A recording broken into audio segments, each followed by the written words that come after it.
Hi, everybody, and welcome to episode 73 of The Lunch Bunch. We're back, and we're going to be talking about Mobocracy. Basically, a lot of people ganging up on people, not so much to make them miserable, but actually to show that they either are better or they think that they're behaving for the benefit of the majority of people who think the same way they do.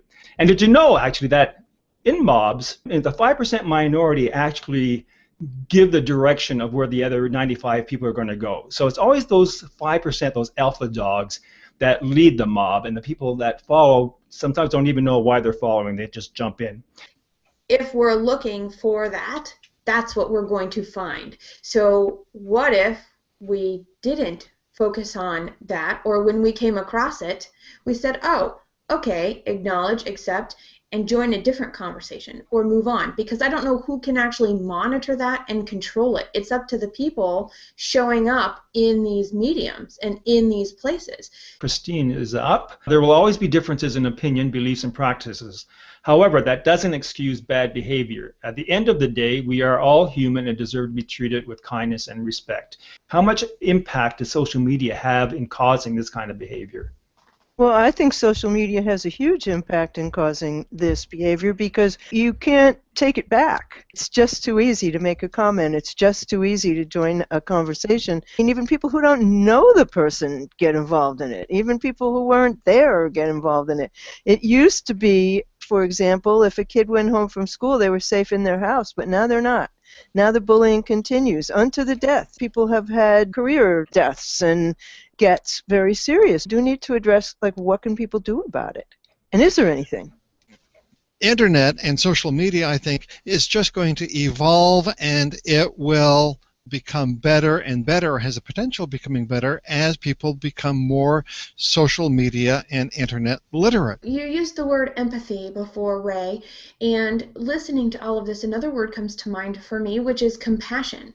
And I think that there is a difference. I can be empathetic that somebody made a choice to say something that caused a backlash because that was their choice. I can also show compassion for them by not joining in the public humiliation, but still being there to witness and support in whatever way I can that person on their journey. There are many people who don't have the wherewithal to stand up to that type of an attack. People who suffer from depression, people who suffer from who knows what. That means that sometimes this is really, really hurtful in a way that goes beyond what could have happened offline. And I also think that the opportunity to stand up for people certainly is there, but I think it's rare in social media for people to come forward. Unfortunately, they don't. Social media brings out the worst in people, says a new survey. The question was, do you ever behave on social media in a way that you would not behave in real life? 76% of people said yes. No. Wait, say that again. What was it? Do you ever behave on social media in a way that you would not behave in real life? 76% said yes, they behave differently on social media than they do in real life. It's that Facebook crowd, right?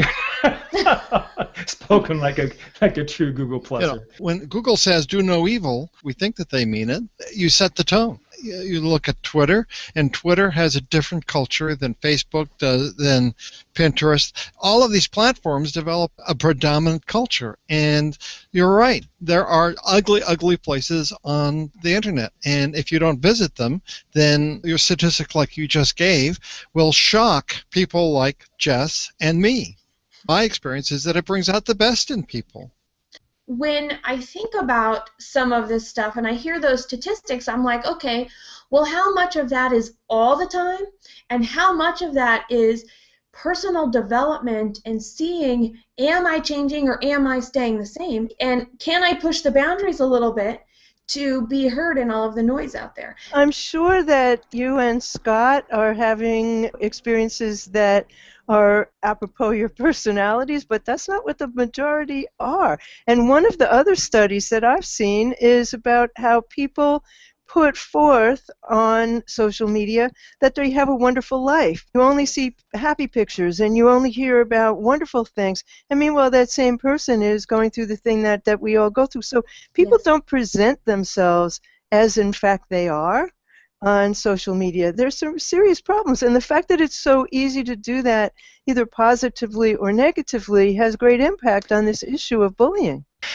It's a huge problem because we're dealing with human beings, and we still haven't solved bullying in schoolyards, let alone bullying online yet. So it's a huge challenge for society. So thank you all very much. I much appreciate you coming today, and we'll see you next week. Bye-bye.